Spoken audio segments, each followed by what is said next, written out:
Saiwela sibili, Saiwelin kulkudela, Siafona imali. Saiwela, Saiwela, Saiwela sibili, Saiwelin kulkudela, Siafona imali. Wema, Sibe moya munye, Vuselele ngoma zendulo. Baba, Sibe moya munye, Vuselele ngoma zendulo.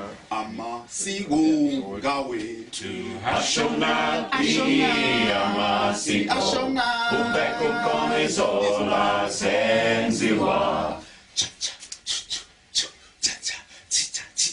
Ashona amasiko, Ubeko komizola zenziwa.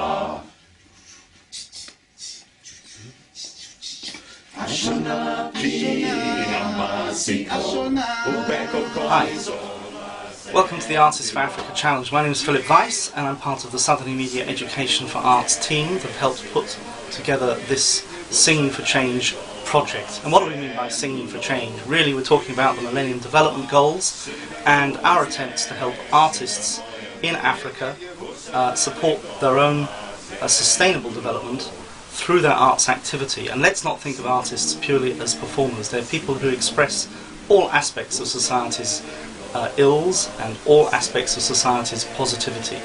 It's really about making sure that people engage with the community and create sustainable livelihoods. And it's also not just about helping people in Africa to do things. They are also, in their numbers here in the UK, especially from Zimbabwe, helping us as community artists and members of the community to explore issues that Zimbabwe and other parts of Africa face, and we do that through singing, through learning the language, and through supporting each other in development initiatives. This Singing for Change DVD has been a process in which we've tried to bring together widely different communities from Southern Africa, whose first language is Indebele or Shona, and whose second language is English. With young people here in Sheffield, we're particularly grateful to the schools we've interacted with, who've contributed to the development of the DVD, both through experiencing the dance, the music and the creative workshops, as well as creating their own video about their environment and their situation, so that people in Zimbabwe can also appreciate that many of the problems are actually shared. The exciting thing about the project, though, has been to bring the community choir together with parents, with young people, with Zimbabwean artists, to work together to create a joint project and to interface in ways that previously would have been very difficult. This project also celebrates 10 years of activity by Sounds of Southern Africa, Sheffield's intercultural community choir. Many of the people have been members for 10 years, and during that time they have improved their abilities to understand some Shona and Indebele, and the young people from Zimbabwe involved have also been able to integrate more effectively with this community. It goes to show that music and the arts, theatre, film, these are international languages which draw people together, and we hope that this project demonstrates that development is not about over there, it's also about over here. I think we have to. Amazing.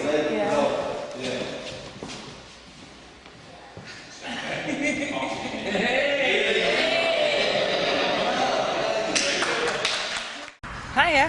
Hi. I'm Diane, and I've just joined the group a few months ago. And what struck me was actually how vibrant the whole group is, and their motivation, and just spreading the world of music and international music to different groups of people in Sheffield, in schools mainly. It has been absolutely uplifting just to join that group and to be part of it, and learning about different communities and different backgrounds, different music.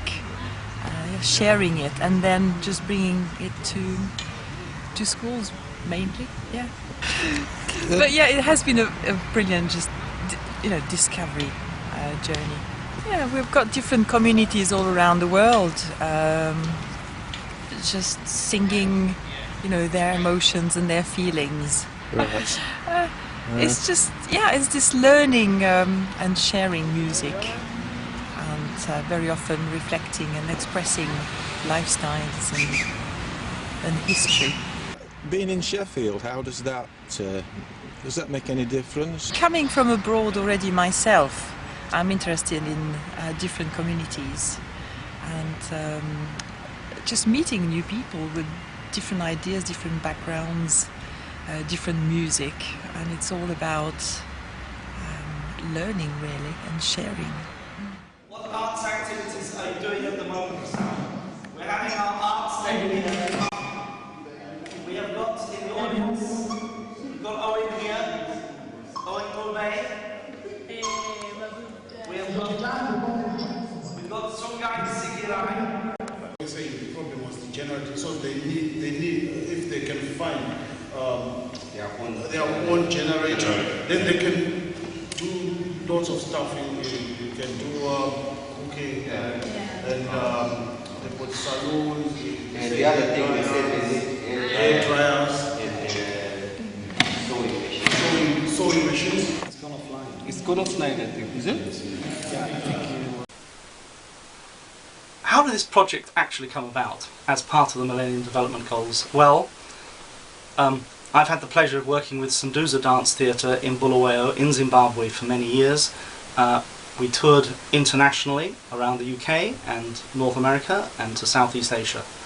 But you can't have an international group flying around without a really strong base. And it was quite self-evident that many of the young people coming out of the schools in the urban areas needed something to do after school, and even while they're supposed to be at school. Because of the cost of school fees, many young people don't go to school. So what training facilities exist for them? What avenues exist for those with or without exams who want to explore their creativity? In the West, we think very much as the cultural industries are part of development and part of the regeneration of society. In fact, they're fundamental to it. In Africa, the cultural industries are still seen as something of a luxury rather than as a central part of development.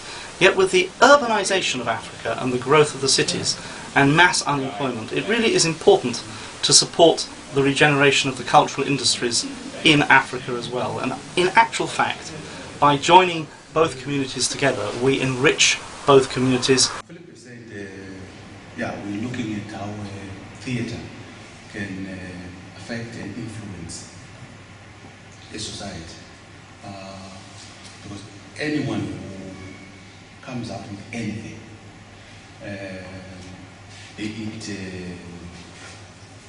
writing, be it singing, be it drama, it is all intended for a certain audience. And if you want something to happen, or you want to pass through a certain message through this audience, or provoke them to start thinking.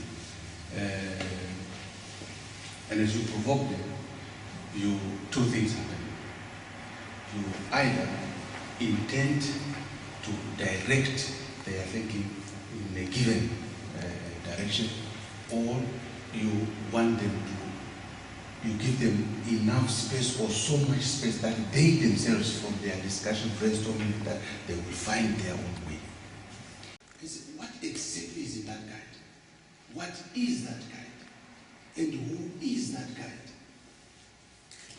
The artist who has brought this guide to us, on what platform, ideological, political, is he standing? Zimbabwe being what it is, culturally, we do have a phobia of snakes. Yeah.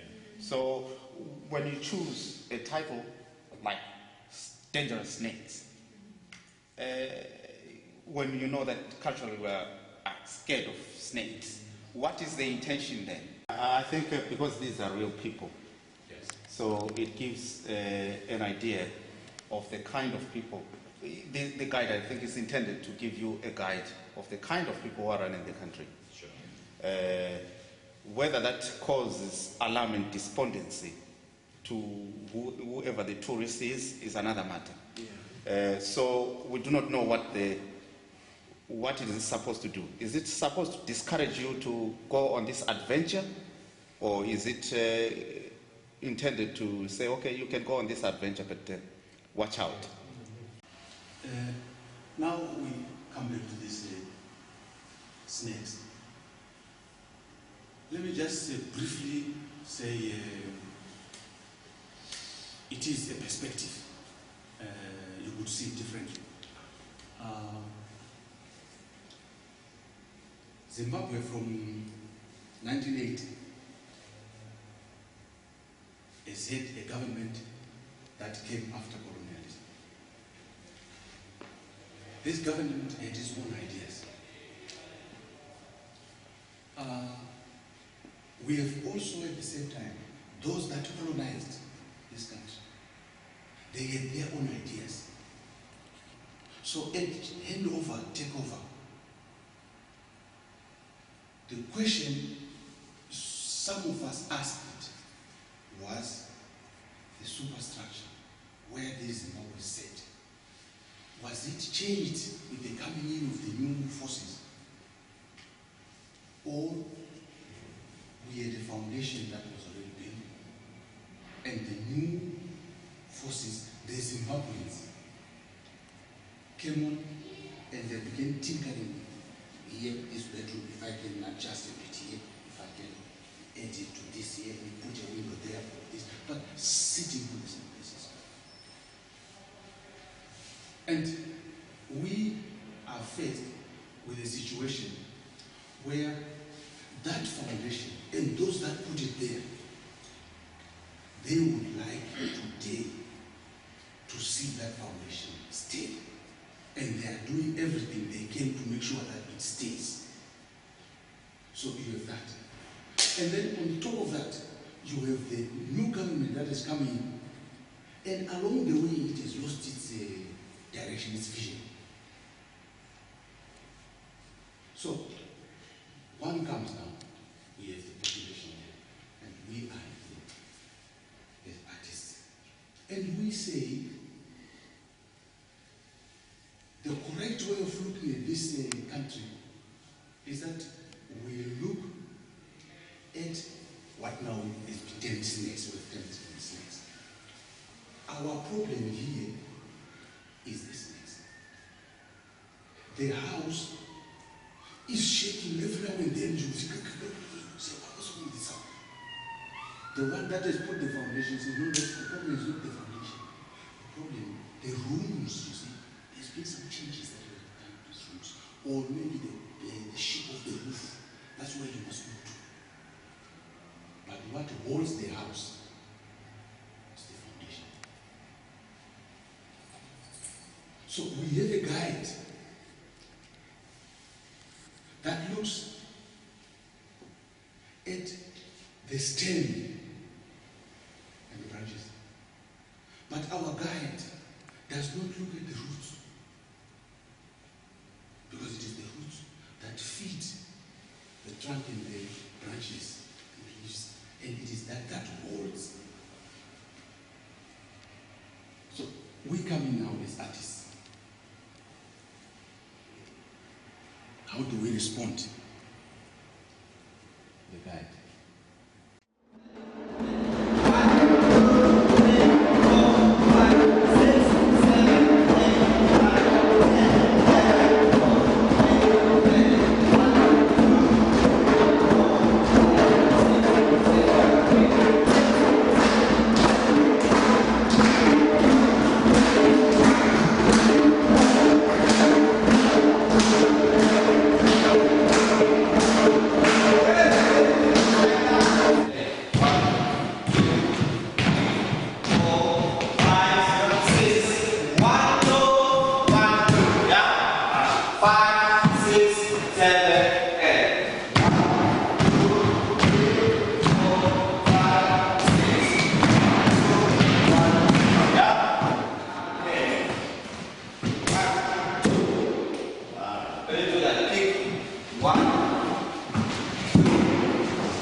Pick.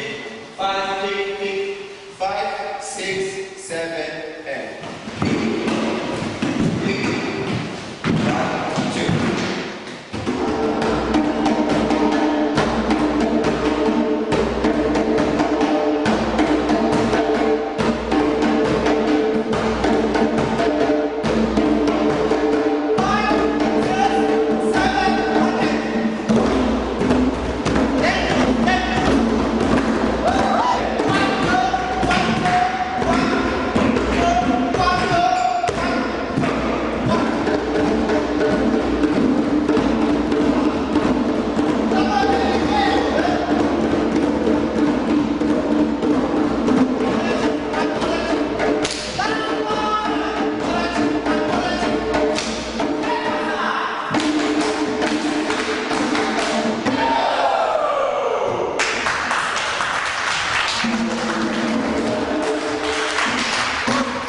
Karen, yes.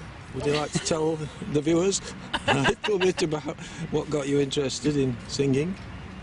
Right, well, I've been in SOSA 10 years, and before that I've been in various choirs. But what I like about SOSA, particularly, so I've always liked singing anyway, but I just love the, firstly the rhythms of Southern African songs, and the harmonies are really beautiful, and I like the fact that you move to it as well. So every other choir I've tried, they don't move enough, so I like the combination of the rhythms, the harmonies, and the fact that you do a bit of movement and dancing. Is it as much dance as singing, would you say? No, I would say not as much. It's more... Mainly singing? It's mainly singing with sort of choreographed moves along with it that are fairly repetitive, so you know you can pick them up quite easily. But somehow the music it calls for dancing with it. That's how it's done in Southern Africa, and you know it's so rhythmical that you want to move with it as well. Right. Or I do. I miss it if I try singing without moving, I miss it.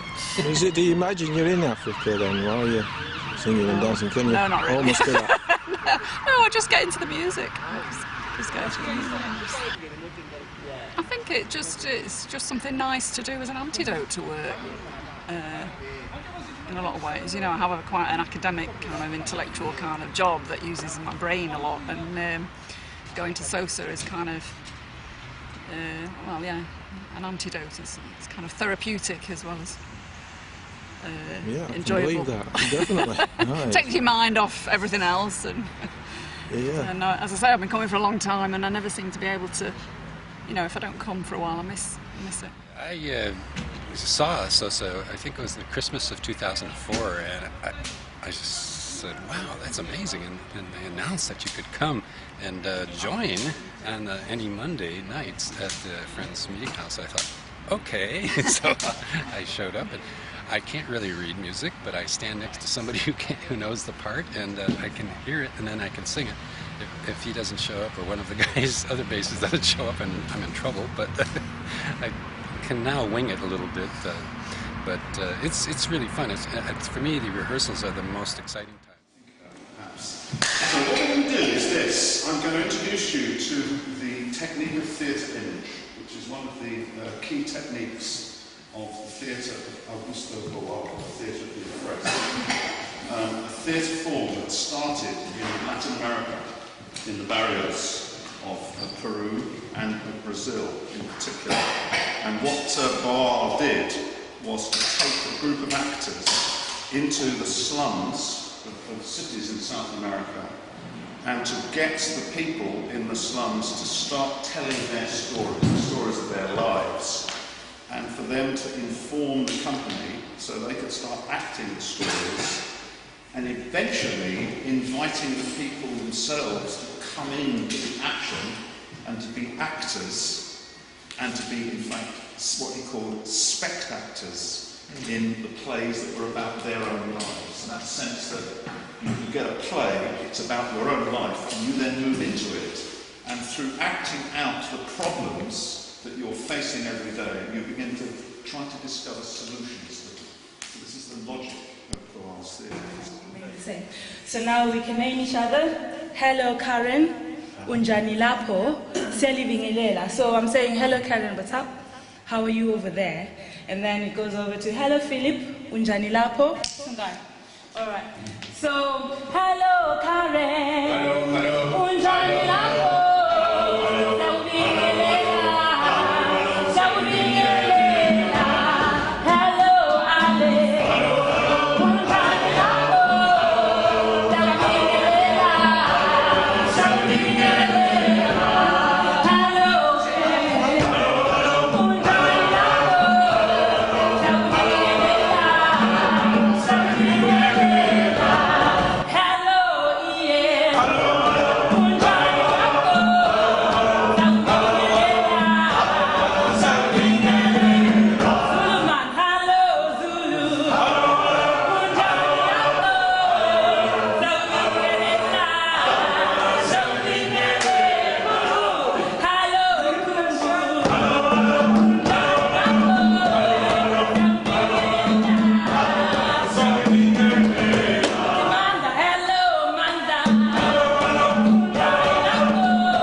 The reality is, when new people come from overseas into the British community, they do find it very difficult to integrate.